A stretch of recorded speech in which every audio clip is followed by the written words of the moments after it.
평안하십니까? 5월 23일 어썸 큐티 시작하겠습니다. 말씀은 능력이 있어야 됩니다. 권능이 있어야 됩니다. 태초의 말씀으로 하나님께서 온 천지 만물을 창조하셨습니다. 그리고 말씀이 육신이 되어 이 땅에 오셨습니다. 그리고 다시 오신다 약속하시고 보혜사 성령님을 통해서 지금도 오늘도 이 순간도 우리에게 말씀하고 계십니다. 그렇습니다. 말씀은 태초에도 계셨고 그리고 우리의 삶에 깊숙이 관여하셨다가 그리고 다시 오시는 그날 완성되는 그 모습 그대로 말씀은 우리 삶에 뗄래야 뗄 수가 없는 것입니다. 그런데 이 말씀은 하나님의 권능, 능력이 드러날 때만 그 말씀이 우리의 삶에 깊이 적용된다는 겁니다. 사랑하는 믿음의 지체 여러분, 우리는 말씀을 늘 가까이 해야 됩니다. 읽어야 됩니다. 그래야만 우리의 삶 속에 하나님의 권능과 능력이 나타날 수 있습니다. 능력이 없는 말씀은 하나님께서 이 땅을 변화시키는데 큰 일을 하지 못합니다. 우리가 그 말씀을 읽어야 되는 거죠. 우리가 이 땅을 변화시켜 나가야 됩니다. 말씀이 그 정도로 중요합니다.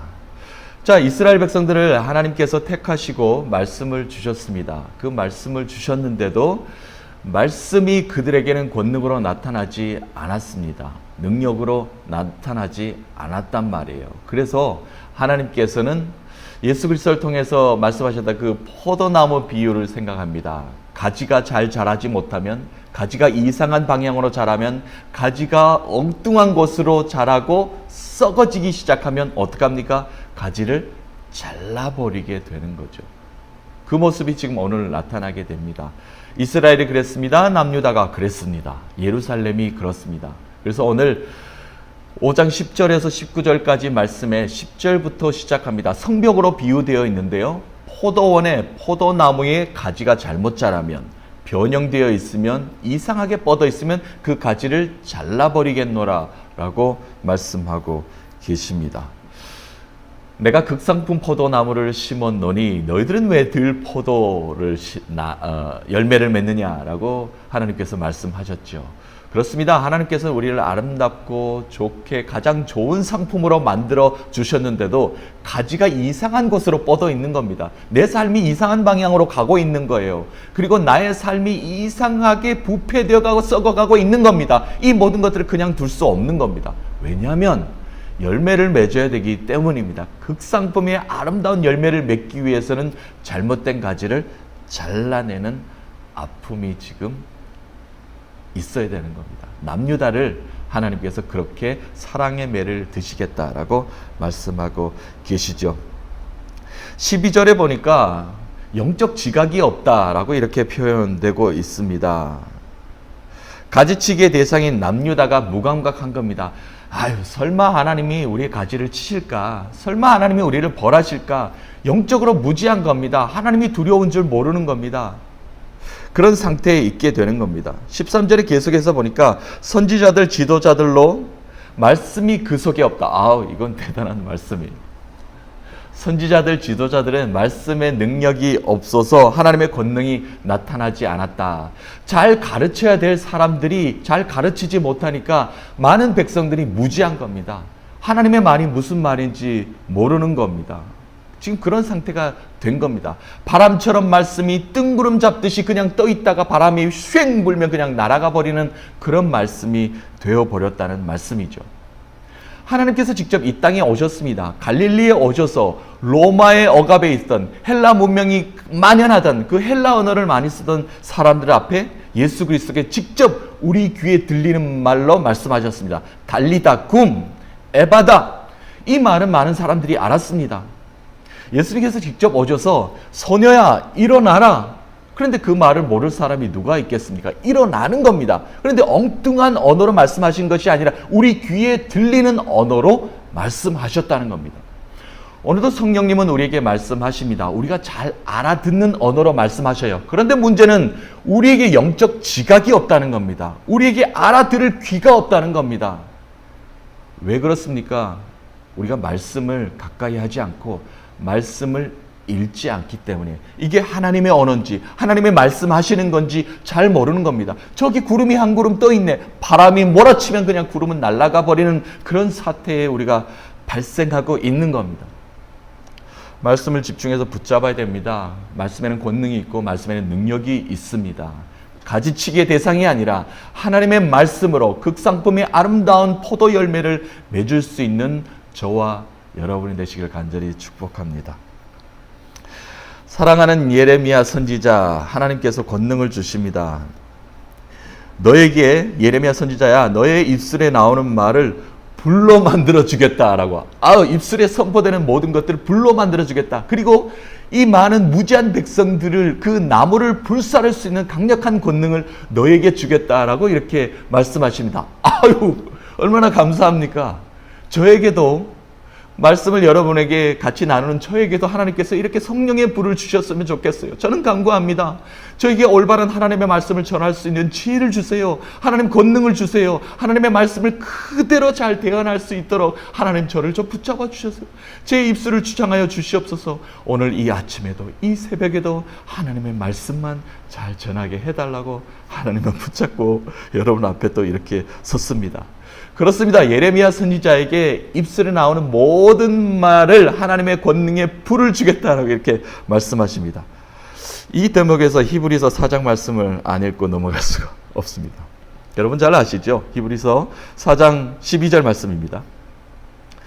하나님의 말씀은 살아있고 활력이 있어 좌우의 날선 어떤 검보다 예리하여 혼과 영과 및 관절과 골수를 찔러 쪼개기까지 하며 또 마음의 생각과 뜻을 판단하나니 좌우의 날선 어떤 검보다 강력하여 혼과 영과 모든 것을 쪼개고도 남는 에너지가 있다는 겁니다. 얼마나 날이 강력하면 모든 것을 쪼개고도 남는 그 에너지가 아직도 남아서 더 없느냐. 말씀의 권위는 그렇다는 겁니다. 권능은 그렇다고 우리에게 말씀하고 계십니다. 자, 그래서 예레미야를 통해서 불로 모든 어두운 백성들을 살 것이다. 그런데 또 한 백성을 내가 들어서 사용할 것인데, 북이스라엘은 하나님께서 아수르란 나라를 들어서 사용하셨고요. 그리고 남유다는 바벨론이라는 나라를 들어서 사용하신다는 것을 이제 본격적으로 말씀하십니다. 그래서 남유다라는 것은 남유다에 침공하는 바벨론이라는 것은 칼로, 너는 불로 모든 사람들을 멸하고 심판하고 재앙을 내리는 그 선봉에 서겠지만 이 바벨론이라는 것은 칼로 올 것이다 라고 이렇게 이야기하고 있습니다. 반역한 우리 남유다를 칠 바벨론. 17절 말씀에 그들이 내 자녀들이 먹을 추수 곡물과 양식을 먹으며 내 양떼와 소떼를 먹으며 내 포도나무와 무화과 나무 열매를 먹으며 내가 믿는 견고한 성들을 칼로 파멸하리라. 칼로 파멸하리라.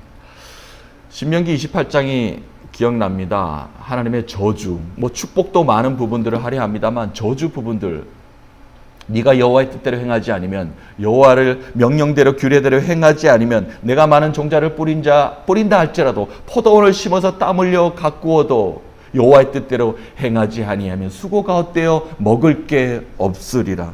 토지의 소산 수고로 얻은 것 알지도 못하는 민족이 다 먹게 되는 그런 사태가 발생한다라고. 어떨 때요? 여호와의 뜻대로 행하지 않을 때, 여호와의 규례대로 행하지 않을 때 이러한 일들이 벌어진다라고 신명기 28장에 우리에게 분명하게 말씀하십니다.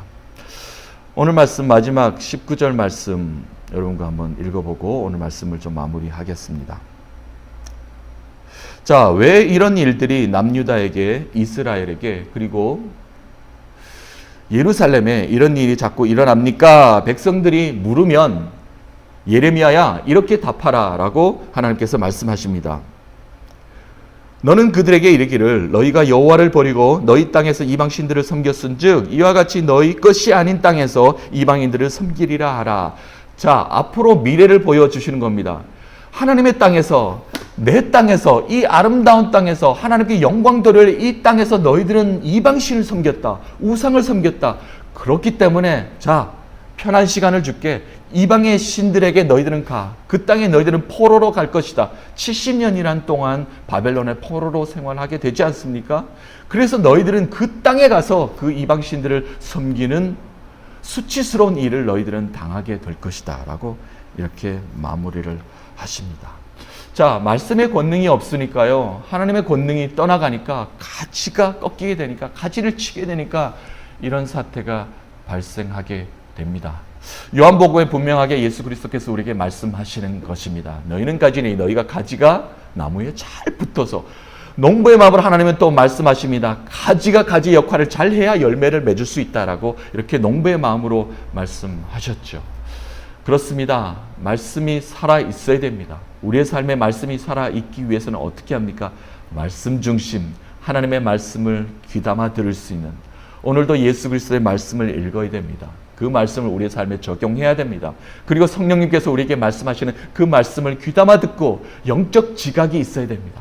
아, 성령님께서 오늘도 나에게 이런 말씀을 나에게 하시는구나 라고 깨어 있을 수 있는 저와 여러분 되시기 바랍니다. 오늘도 저는 말씀을 묵상하며 하루를 시작합니다. 여러분도 말씀을 묵상하며 하루의 시작, 하루의 마무리 되었으면 합니다.